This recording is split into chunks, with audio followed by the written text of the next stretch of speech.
Hello friends, నేను మీ Bombay వార్తకను. Custard powder లేకుండా, cornflour వాడకుండా, చక్కెర లేకుండా, బెల్లం లేకుండా స్వీట్ ఎలా తయారు చేసుకుందామో చూద్దాం రండి. కుకింగ్ కాంపిటీషన్లకు వెళ్ళే వాళ్ళకు ఈ స్వీట్ ఐటెం చేసి పెట్టండి, ఖచ్చితంగా ప్రైజ్ వస్తుంది. మరి ఎలా తయారు చేసుకుందామో చూద్దాం రండి. దీన్ని దేంతో చేశారనేది మీరు చెప్తే కానీ వాళ్ళకు తెలియదు, అంత బాగుంటుంది మరి ఈ స్వీట్. మరి ఎలా తయారు చేద్దామో చూద్దాం రండి. కుక్కర్లో 1/2 కిలో స్వీట్ పొటాటోస్ వేసుకొని మూత మూసుకొని వెయిట్ పెట్టుకోండి.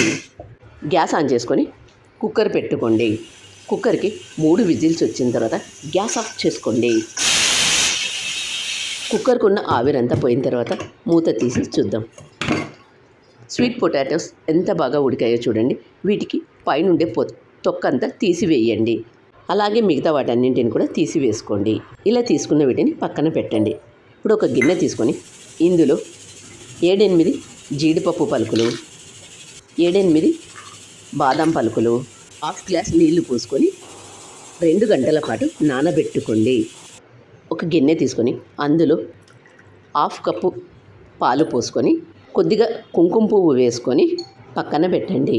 కుంకుమ పువ్వు లేని వాళ్ళు మిక్సీ చేసుకునేటప్పుడు చెప్తాను, అలా చేసుకోండి. మిక్సీ చేసుకునేటప్పుడు మాత్రమే వేసుకోవాలి. నానబెట్టుకున్న బాదం పలుకులకు పైనుండే తొక్కంతా తీసివేయండి. అలాగే మిగతా వాటన్నింటినీ కూడా తీసుకొని ఒక ప్లేట్లోకి పెట్టుకోండి.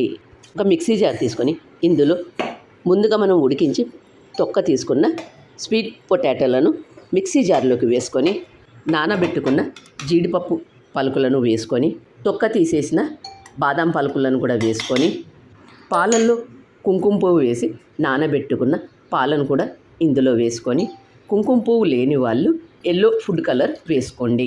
మూత మూసుకొని వీటన్నింటిని మెత్తగా మిక్సీ చేసుకోండి. ఇప్పుడు ఒక ప్లేట్లోకి మీకు ఇష్టమైన ఫ్రూట్స్, బనానా, యాపిల్, సపోటా పళ్ళు, ద్రాక్ష పళ్ళు, దానిమ్మ పళ్ళు, ఇలా వీటన్నింటిని ఒక బౌల్లోకి కట్ చేసుకోండి. యాపిల్ పండు వీటన్నింటిని సన్న సన్న ముక్కలుగా కట్ చేసుకోండి. స్వీట్ చేయాలంటే చక్కెర కానీ బెల్లం కానీ వాడుతూ ఉంటాము. అలా కాకుండా సింపుల్గా ఇలా చేసుకొని తినండి. హెల్దీగా కూడా ఉంటుంది, బాగుంటుంది. సపోటా పండును కూడా అందులో ఉండే విత్తనాలు తీసివేసుకొని చిన్న చిన్న ముక్కలుగా కట్ చేసుకోండి. నా దగ్గర బనానా, యాపిల్, సపోటా ఇవన్నీ ఉన్నాయి కాబట్టి వేశాను. మీకు ఏ పళ్ళు ఇష్టమైతే ఆ పళ్ళు వేసుకోండి.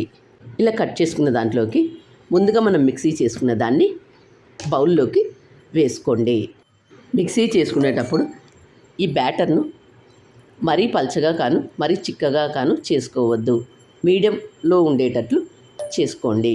ఇలా వేసుకున్న తర్వాత గరిటెతో అంతా ఒకసారి బాగా కలుపుకొని ఇందులో టూటీ ఫ్రూటీ, సన్నగా కట్ చేసుకున్న డ్రై ఫ్రూట్స్ వేసుకొని జీడిపప్పు, బాదం పలుకులు, పిస్తా పప్పు ఇలా వీటన్నింటిని వేసుకొని ఎండు ద్రాక్ష వేసుకొని ఇలా తయారు చేసుకున్న దీన్ని ఫ్రిడ్జ్లో 2 గంటలు పెట్టుకొని సర్వ్ చేసుకునే ముందు ఇందులో 2 టేబుల్ స్పూన్ల తేనె వేసుకొని సర్వ్ చేసుకొని తినండి, ఎంతో బాగుంటుంది. స్వీట్ పొటాటోని తీయగానే ఉంటుంది కాబట్టి చక్కెర కానీ బెల్లం కానీ ఏమీ వాడకుండా సింపుల్గా ఇలా తేనె కలుపుకొని తినండి, ఎంతో బాగుంటుంది.